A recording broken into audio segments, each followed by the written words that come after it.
আজকে আমরা তাহলে আগের দিন যারা SN2 রিঅ্যাকশন শুরু করেছিলাম ছিল না, তাদের জন্য আজকে ক্লাসও থাকছে। ভালো করে বোঝার চেষ্টা করবে।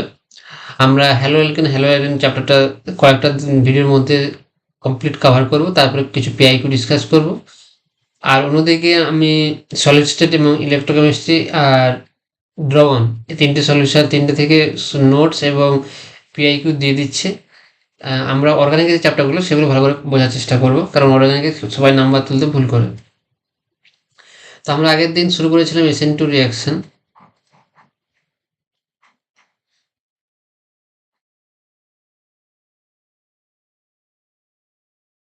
তার আগে আমরা বুঝেছিলাম যে ইলেকট্রোফাইল এবং নিউক্লিওফাইলের গল্প। তো ইলেকট্রোফাইল কারা? যাদের মধ্যে ইলেকট্রন শর্টেজ থাকবে, মানে ইলেকট্রন ডেফিসিয়েন্ট পেয়েছে, সেটা হতে পারে প্রোটন, যার কাছে 1s অরবিটাল ফুললি ফাঁকা, একদম ফাঁকা, এমটি অরবিটাল থাকছে, প্রোটন হতে পারে। অথবা BF3 হতে পারে, যেখানে 6টা ইলেকট্রন সেন্ট্রাল অ্যাটম বোরনে, যেটাকে বলা হয় ইনকমপ্লিট অক্টেট। তো ইনকমপ্লিট অক্টেট হলো সেটা, সেই মলিকুলটা ইলেকট্রোফাইল হবে, কারণ তার আরও দুটো ইলেকট্রন চাই। অথবা হতে পারে যে কোনো কার্বোক্যাটায়ন, যে কোনো কার্বোক্যাটায়নও একটা ইলেকট্রোফাইল। সেটা আমরা ঠিক আছে, ইলেকট্রোফাইল। আর যে কোনো কার্বনের সাথে যদি কোনো ইলেকট্রোনেগেটিভ অ্যাটম থাকে, যেমন তোমরা এখন পড়বো কার্বন ক্লোরিন বন্ড, সেখানেও কিন্তু কার্বনটা ইলেকট্রোফাইল হিসেবে কাজ করবে, সেটা আমরা এখন আলোচনা করছি। আর নিউক্লিওফাইল হচ্ছে ইলেকট্রন রিচ স্পিসিস, যাদের কাছে ইলেকট্রন থাকে, হতে পারে সেটা অ্যানায়ন, যেমন I মাইনাস লিভিং গ্রুপ, এবং সাথে সাথে nucleophile Cl minus, F minus, সেটা সবাই হচ্ছে নিউক্লিওফাইল, কারণ ওদের কাছে মাইনাস চার্জ আছে, অথবা OH মাইনাস হাইড্রোক্সাইড অ্যানায়ন। আর লোন পেয়ার থাকতে পারে, NH3 লোন পেয়ার আছে, ওয়াটার দুটো লোন পেয়ার আছে। এরা হচ্ছে নিউক্লিয় হিসেবে কাজ করে। এছাড়াও আমরা জানি যে কোনো অ্যালকিন, এদের পাই ইলেকট্রন ক্লাউড থেকে পাই ইলেকট্রন নিউক্লিওফাইল হিসেবে কাজ করে। অথবা আমরা বেনজিন জানি, এরা হচ্ছে পাই ইলেকট্রন ক্লাউড, এদের ইলেকট্রন নিউক্লিওফাইল হিসেবে কাজ করে, আমরা জানি। ছোট করে বললাম। এরপর আমরা যেটা বলছিলাম আগের দিন, যে কার্বন হ্যালোজেন যে বন্ড, আমরা আগের দিন পড়েছি অ্যালকিল হ্যালাইড ক্লাসিফিকেশন পড়েছি। অ্যালকাইল হ্যালাইডের ডেফিনেশন কি বলেছিলাম আমরা আগের দিন? না, sp3 হাইব্রিডাইড কার্বন হ্যালোজেন বন্ড হতে পারে সেটা ফ্লোরিন, ক্লোরিন, ব্রোমিন, আয়োডিন। সেই sp3 CCl যে বন্ডগুলো যদি থাকে সেটাকে বলবো অ্যালকাইল হ্যালাইড। যেমন উদাহরণ হচ্ছে CH3Cl হচ্ছে মিথাইল ক্লোরাইড, CH3, ওকে। CH2Cl এটা হচ্ছে 1 ডিগ্রি অ্যালকিল হ্যালাইড, এটাকে বলা হয় ইথাইল ক্লোরাইড। অথবা আমরা নোমেনক্লেচার পড়েছি এদের, CCl এখানে দুটো কার্বনের সাথে যুক্ত, 2 ডিগ্রি অ্যালকিল হ্যালাইড বলা হয়।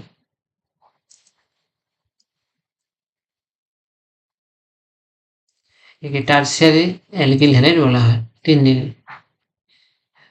তো এই যে প্রত্যেকটা অ্যালকিল হ্যালাইড, সেখানে কার্বন তার সাথে একটা হ্যালোজেন আছে। হ্যালোজেন কারা বলা হচ্ছে? X=2 হতে পারে ফ্লোরিন, ক্লোরিন, ব্রোমিন এবং আয়োডিন হতে পারে।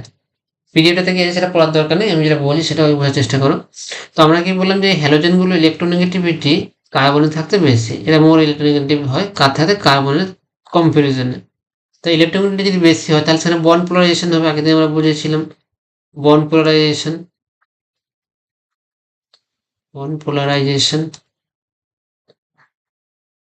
তো বন্ড পোলারাইজেশন হওয়ার কারণে আমরা যে জানি কার্বনের মধ্যে যে ইলেকট্রন কোভ্যালেন্ট বন্ডে যে দুটো ইলেকট্রন পেয়ার ইকুয়ালি ডিস্ট্রিবিউট হয় দুটো কার্বনের মধ্যে, সেটা কি হবে? সেটা ইলেকট্রোনেগেটিভ এলিমেন্ট থাকলে সেটা তখন ওয়ান পোলের দিকে, একটা সেন্টার দিকে বেশি থাকবে ইলেকট্রন পেয়ারটা, তখন সেখানে যেটা বেশি ইলেকট্রোনেগেটিভ এলিমেন্ট, সেটা ইলেকট্রন পেয়ারটাকে, মানে বন্ড পেয়ারটাকে নিজে থেকে খাঁজবে, টেনে নেবে।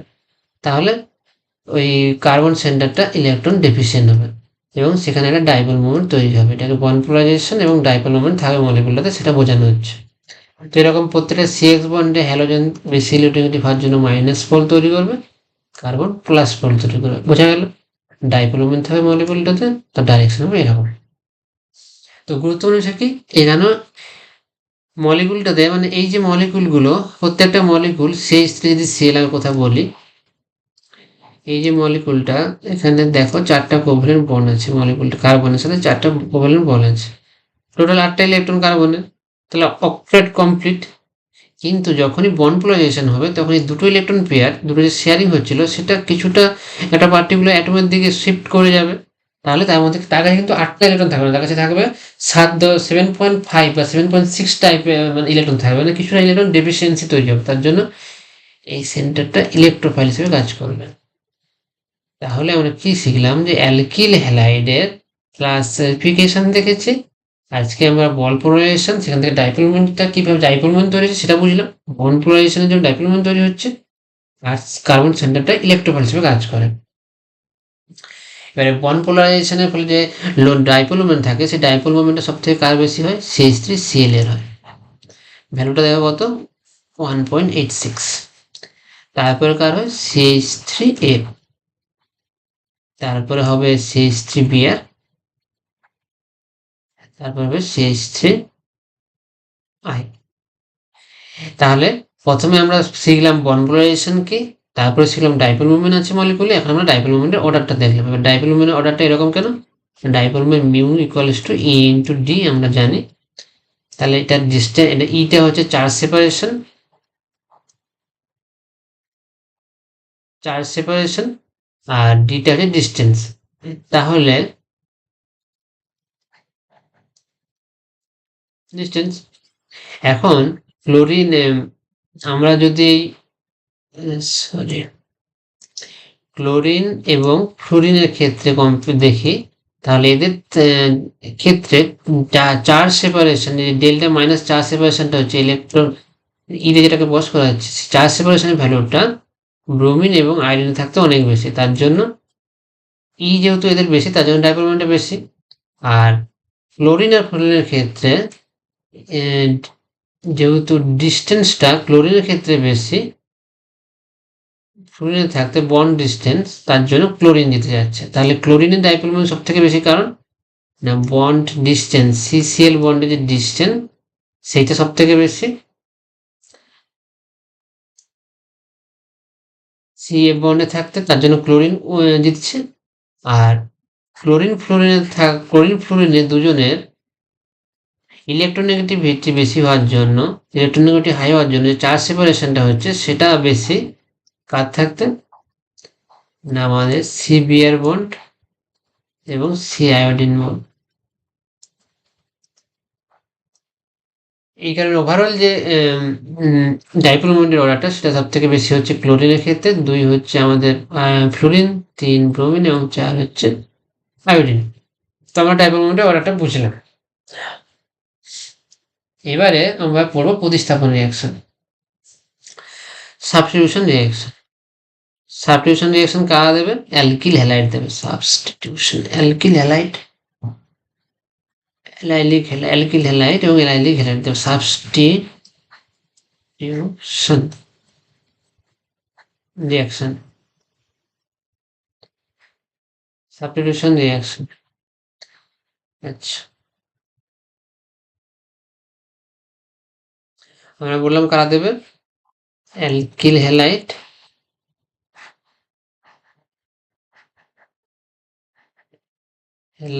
এবং অ্যালকিল হ্যালাইডে কি থাকবে, sp3CX বন্ড থাকবে, আর একটা হচ্ছে অ্যালাইলিক হ্যালাইড দেবে, সেখানেও sp3CX বন্ড থাকবে, অথবা বেনজাইলিক হ্যালাইড দেবে।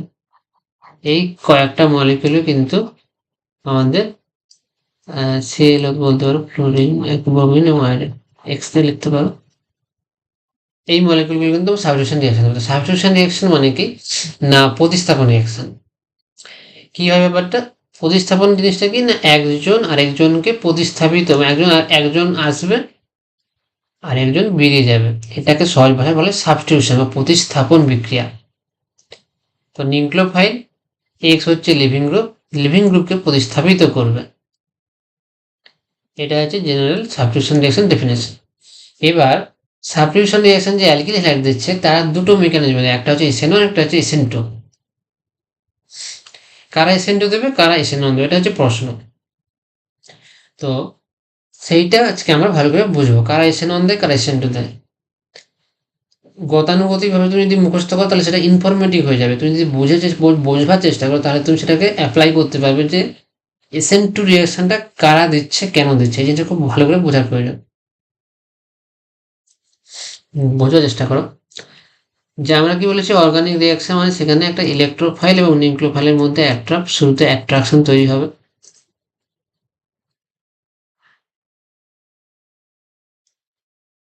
শুরুতে অ্যাট্রাকশন হবে, তারপর তারা সেখানে ওভারল্যাপ করে বন্ড গঠন করবে। এইটুকু আমরা জানি, ওভারল্যাপ হবে এবং বন্ড তৈরি হবে, ওভারল্যাপ এবং বন্ড, ওভারল্যাপ অফ অরবিটালস। রেজাল্টটা কি হবে? রেজাল্ট হচ্ছে একটা বন্ড তৈরি হবে। তাহলে আমরা একটু আগে পড়লাম CH3Cl। ধরো একটা সি কার্বন হচ্ছে একটা, ধরেই নাও, ঠিক আছে ধরেই নাও কার্বন হচ্ছে একটা মেয়ে, একটা গার্ল, আর ক্লোরিন হচ্ছে একটা বয়।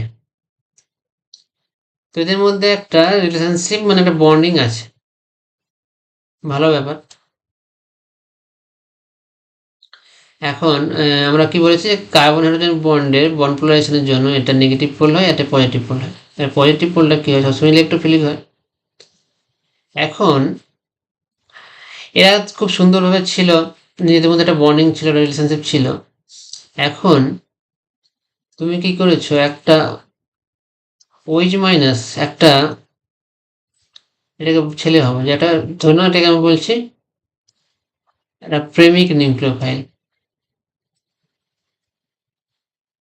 প্রেমিক নিউক্লিওফাইল। তো প্রেমিক নিউক্লিওফাইল কি হলো, ওই সিস্টেমের মধ্যে চলে এলো, সিস্টেম মানে ধরে নাও একটা ওই জায়গাটার মধ্যে চলে এলো। এখন এই ইলেকট্রোলাইটিক সিস্টেম, আমরা কি বলেছি, অর্গানিক রিঅ্যাকশন মানে ইলেকট্রোফাইল আর নিউক্লিওফাইলের মধ্যে বন্ড তৈরি হবে ওভারল্যাপের মাধ্যমে। তাহলে আমি নিউক্লিওফাইল পেয়ে গেছি দেখতে, নিউক্লিওফাইল আইডেন্টিফাই করে ফেলেছি, তাহলে ইলেকট্রোফাইলটা খুঁজতে হবে রিঅ্যাকশন মিডিয়ামে, ইলেকট্রোফাইলটা কোনটা? তো ইলেকট্রোফাইলটা আমরা কি জানি না, কার্বনটা হচ্ছে ইলেকট্রোফিল। তাহলে এর মধ্যে একটা অ্যাট্রাকশন হবে, এর কাছাকাছি চলে এসছে অ্যাট্রাকশনের ফলে, এবার যদি বন্ড, তো বন্ড ফর্ম হবে, তাহলেই তো শেষ খেলা। বন্ড ফর্ম হয়ে গেলে অন্তত ওটাই দরকার। অর্গানিক রিঅ্যাকশন মানে কি, একটা মলিকুলের মধ্যে একটা মলিকুল, একটা অ্যাটমের সাথে একটা অ্যাটমের বন্ড তৈরি হবে। এখন প্রশ্ন হচ্ছে কিভাবে বন্ড তৈরি হবে। তো আমরা তোমাদেরকে পড়েছি, আগের দিন পড়েছি যে বন্ড কিভাবে ভাঙতে হয়। বন্ড কিভাবে ভাঙতে হয়? অ্যান্টিবন্ডিং অ্যাটাক করে। তো আমরা দেখি সিসিল যে বন্ডটা, সিসিল বন্ড, এর বন্ডিং আর অ্যান্টিবন্ডিং অরবিটাল কেমন সেটা আমরা দেখি। দুজনে একটা করে ইলেকট্রন শেয়ার করে, একটা বন্ডিং মলিকুলার অরবিটাল বানায় আর একটা হচ্ছে অ্যান্টিবন্ডিং মলিকুল বানায়। আমরা যে ভিডিওগুলো আগে পাঠিয়েছিলাম সেই ভিডিওগুলো সবকটাই কানেক্টেড ছিল, তোমরা যারা দেখোনি তারা বুঝতে সমস্যা করবে। এটা হচ্ছে সিগমা স্টার, এটা হচ্ছে সিগমা স্টার সিসিল, বন্ড পেয়ার এখানে থাকে। তার জন্য বর্ণনা কত হয়? বর্ণনা হয় হাফ বন্ডিং মাইনাস অ্যান্টিবন্ডিং, 2 - 1 0। তাহলে অন হবে বর্ণনা। ওকে, কারণ আমরা কি বলছি, বন্ড খেয়ে ভাঙে যদি তার অ্যান্টিবন্ডিং ইলেকট্রন পেয়ার ডোনেট করে, তাহলে এই যে OH মাইনাস সেটা প্রেমিক নিউক্লিওফাইল চলে এসেছে, এ কি করবে, এই অ্যান্টিবন্ডিং ইলেকট্রন পেয়ার ডোনেট করবে। তাহলে বর্ণনা করতে হবে, তাহলে নতুন বর্ণনাটা কত হবে? নতুন বর্ণনা এখন কত দাঁড়াবে তাহলে? বন্ডিং এর দুটো আছে, অ্যান্টিবন্ডিং এর দুটো আছে, তাহলে 0। তাহলে বন্ড ভাঙবে। তাহলে আমাদের এখান থেকে কি শিখলাম, যে অ্যাটাকটা হবে অ্যান্টিবন্ডিং অরবিটালে, অ্যান্টিবন্ডিং অরবিটালে অ্যাটাক হবে, অ্যান্টিবন্ডিং,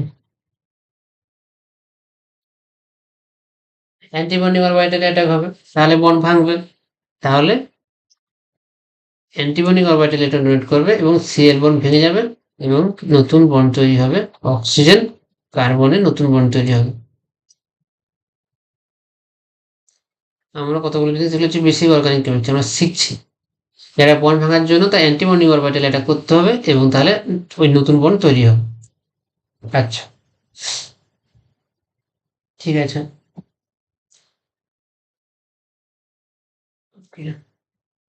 এখন দেখো এই বন্ডিং আর অ্যান্টি বন্ডিং অরবিটাল অরবিটাল পিকচারটা বোঝা প্রয়োজন। না, এদের বন্ডিং কার্বন এবং ক্লোরিনের যে বন্ডিং অরবিটালটা হয় সেটা এরকম হয়।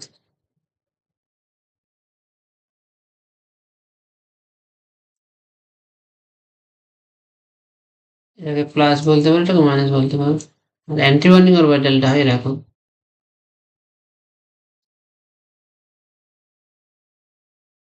তোমরা পিডিএফটাতে যদি ফলো করো সেখানে একটু ভুল আছে, আমি সেখানে টাইম ঠিক করতে চাইছিলাম। তো এটা হবে আমাদের অ্যান্টি বন্ডিং অরবিটাল। এটা প্লাস, এটাকে প্লাস করো, মাইনাস মাইনাস, এটা হবে অ্যান্টি বন্ডিং অরবিটাল।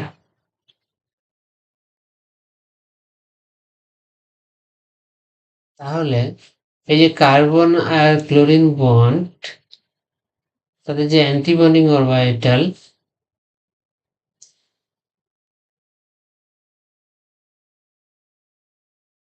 আচ্ছা,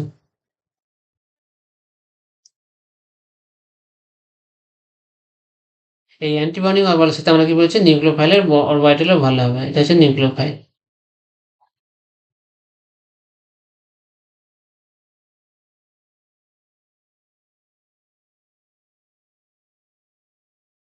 তো এদের মধ্যে ইন্টারাকশন হয়েছে, অ্যাট্রাকশন হয়েছে, যেহেতু এটা ডেল্টা প্লাস ইলেকট্রোফিলিক, এটা নিউক্লিওফিলিক,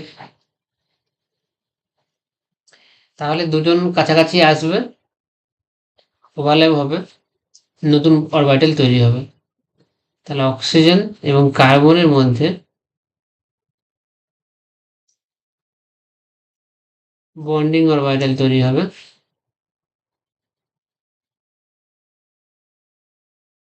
প্লাস লিভিং গ্রুপ বেরিয়ে যাবে।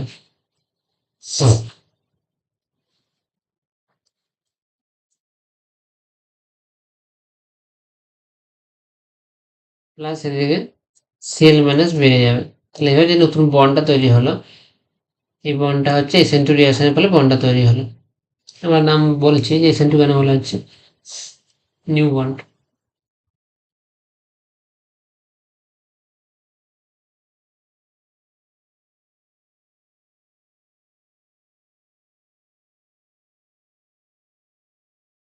তাহলে আমরা তখন কি বললাম না, সাবস্টিটিউশন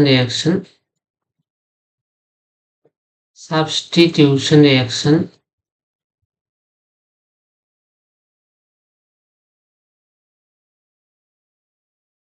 যেখানে আমরা কি দেখলাম যে নিউক্লিওফাইল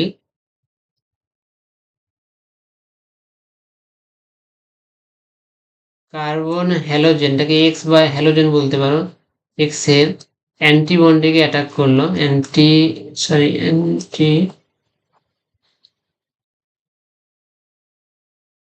অ্যান্টি বন্ডিংকে অ্যাটাক করলো, ইলেকট্রন পেয়ার ডোনেট করলো এবং লিভিং গ্রুপ বেরিয়ে গেল, নতুন বন্ড নিউক্লিওফাইল এবং কার্বনের মধ্যে নতুন বন্ড তৈরি হলো। এই যে রিঅ্যাকশন মেকানিজমটা, এটাকে আমরা বলবো SN2 reaction mechanism. SN2 reaction mechanism, SN2টা কিভাবে লেখা হয় অ্যাকচুয়ালি, এস ক্যাপিটাল এস, এখানে স্মল আর টুটা সেম জায়গাতে। তাহলে আমরা ডেফিনেশনে ভালো বোঝার চেষ্টা করি। এস মানে হচ্ছে সাবস্টিটিউশন, এন ফর নিউক্লিওফাইল,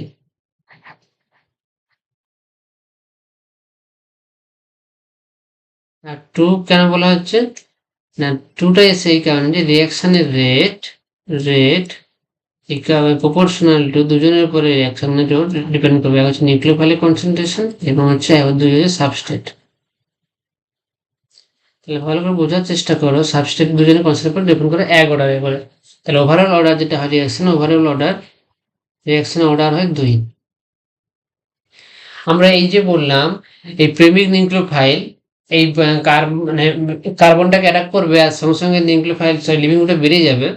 এই যে প্রসেসটা মানে বোঝার চেষ্টা করে, ছেলে মেয়ে রিলেশনশিপে আছে, আর একটা ছেলে বাড়ি থেকে এসে থার্ড পার্সন এলো এবং মেয়েটার সাথে আন্ডারস্ট্যান্ডিং করলো এবং ছেলেটা তার প্রিভিয়াস বয়ফ্রেন্ডের সাথে ব্রেকআপ হয়ে গেল, আর তাদের মধ্যে নতুন রিলেশনশিপ তৈরি হলো, এই পুরো প্রসেসটা কিন্তু দুজনের উপর ডিপেন্ড করবে। এক হচ্ছে প্রেমিক নিউক্লিওফাইল, মানে বোঝার চেষ্টা করো যে নতুন বয়ফ্রেন্ডটা আসতেছে সে কতটা দেখতে সুন্দর হতে পারে, কতটা ফিনান্সিয়ালি স্টেবল, মানে টাকা পয়সা কেমন, দেখতে কেমন, ব্যবহার আচরণ কেমন, কথা কেমন বলতে পারে, স্মার্টনেস কেমন, লুকস কেমন, ডিপেন্ড করবে সবসময় নিউক্লিওফাইলটা কত সুন্দর।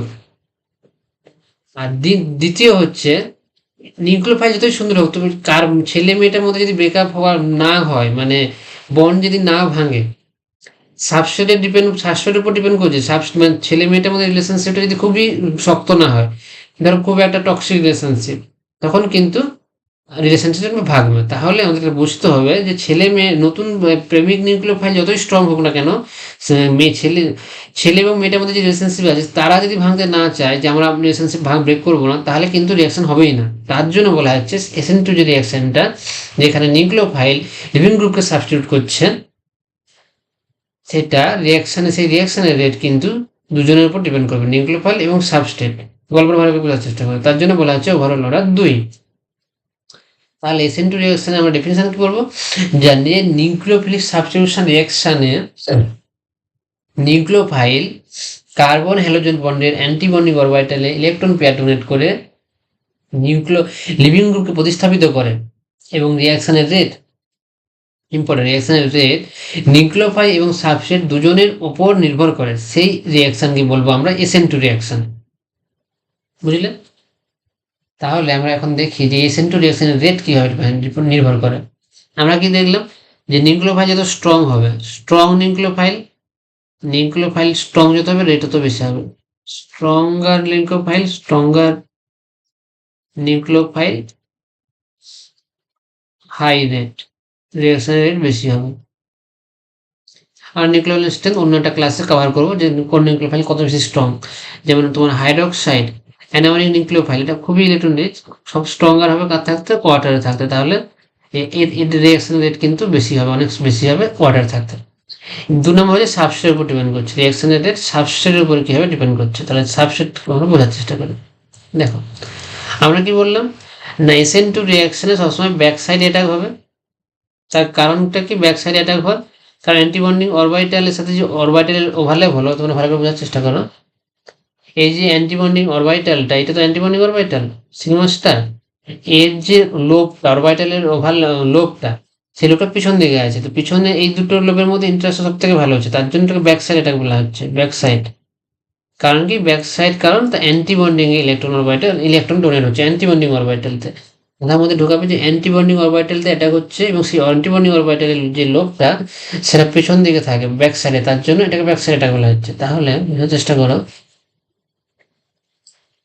এই যে মলিকুলটা এখানে নিউক্লিওফাইল এসে পিছন থেকে অ্যাটাক করছে, মানে বোঝার চেষ্টা করো একটা ছেলে একটা মেয়ে, তাদের মধ্যে রিলেশনশিপ আছে। এবারে এই পেছন দিক থেকে অ্যাটাক করছে অ্যান্টিবন্ডিং অরবিটাল, মানে তাদের রিলেশনশিপের মধ্যে যে খামতিটা, ধরো ছেলেটা আর মেয়েটা অল্প বয়সে পালিয়ে গিয়ে বিয়ে করে নিয়েছে, বুঝলে? এটা এটাকে ব্যাক করে এটা, তো তাদের মধ্যে রিলেশনশিপটা আছে। এবার আর একটা থার্ড পার্সন চলে এলো, মানে থার্ড পার্সন চলে এলো, তাহলে সে রিলেশনটা করে দেবে।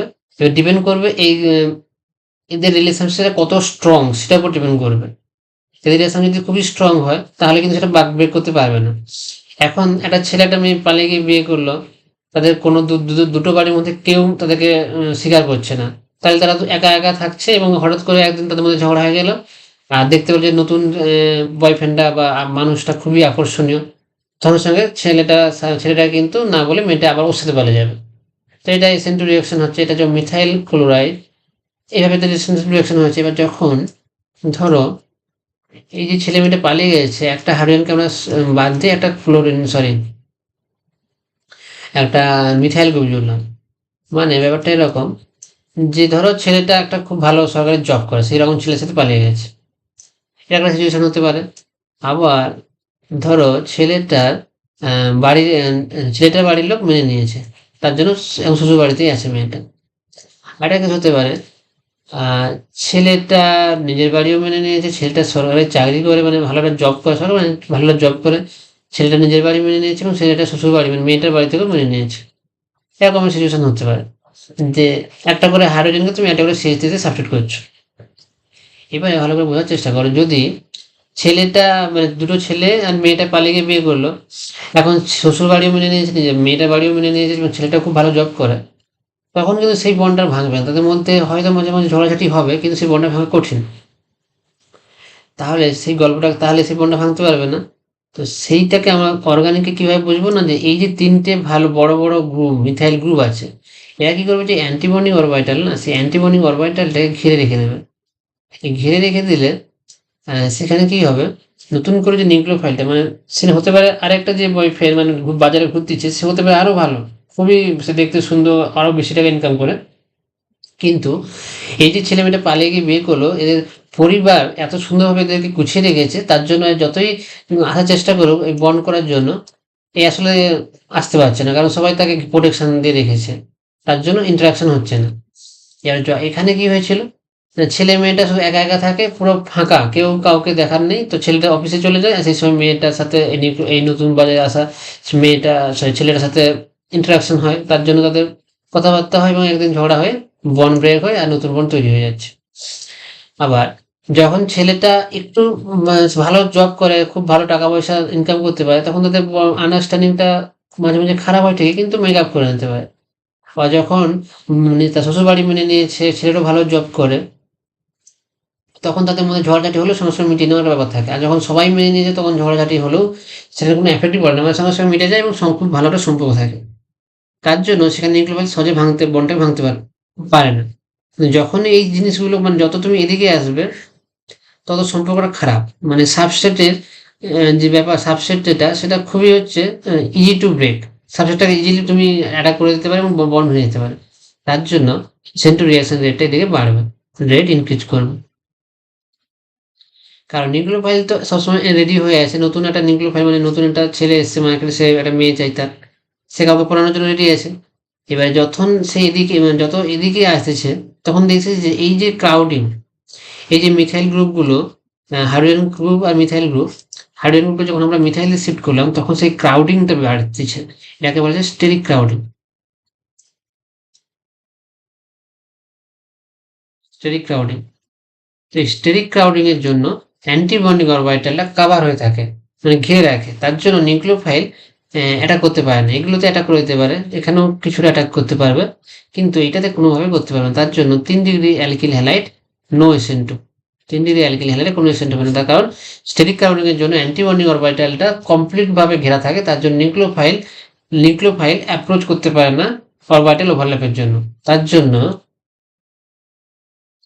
SN2 রিঅ্যাকশনের যে রেটটা হবে, সব থেকে বেশি দেবে মিথাইল ক্লোরাইড, তারপরে দেবে 1 ডিগ্রি, তারপরে 2 ডিগ্রি এবং তারপর 3 ডিগ্রি।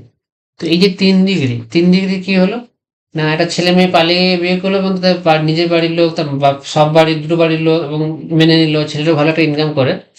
তো এদের যে রিলেশনশিপটা, মানে তোমরা যদি কেউ প্রেম করার ইচ্ছা হয়, তাহলে এরকম একটা রিলেশনশিপ করো যেখানে ছেলেটা ভালো মানে ছেলেটা খুবই ভালো ইনকাম করবে, ফিনান্সিয়াল স্টেবল হবে, সাথে সাথে দুটো বাড়িও মেনে নেবে, তাহলে সেই রিলেশনশিপটা কিন্তু সহজে এসেন্টুকু দিয়ে ভাঙতে পারবে না। না যদি এরকম হয় যে ছেলে মেয়ে দুজন পালিয়ে গিয়ে বিয়ে করেছে, কেউ কারো খবর রাখছে না, তাহলে সেটা সহজে কিন্তু সে একটা মেয়ে যদি একজনের সাথে পালিয়ে যেতে পারে, আরেকজনের সাথে তো পালিয়ে যেতে পারে। তো সেখানে খুবই সাবধান। তাহলে এরপরের দিন আমরা বুঝবো এই যে 3 ডিগ্রি অ্যালকিল হ্যালাইডটা, এটা কখন রিয়াকশন দেয়, তাহলে কি এটা কখনো ভাঙবে না এই মলিকুলটা। তাহলে এরপরের দিন আমরা দেখব এই 3 ডিগ্রি অ্যালকিল হ্যালাইড কিভাবে রিয়াকশন দেয়। কারণ পৃথিবীতে কোনো কিছু স্থায়ী নয়, সবকিছু ভাঙা সম্ভব। তাহলে এই যে সিস্টেমটা 3 ডিগ্রি অ্যালকিল হ্যালাইড, এটা কোন প্রকার রিয়াকশন দেয় সেটা আমরা বুঝবো। তো পরের দিন SN1 রিয়াকশন।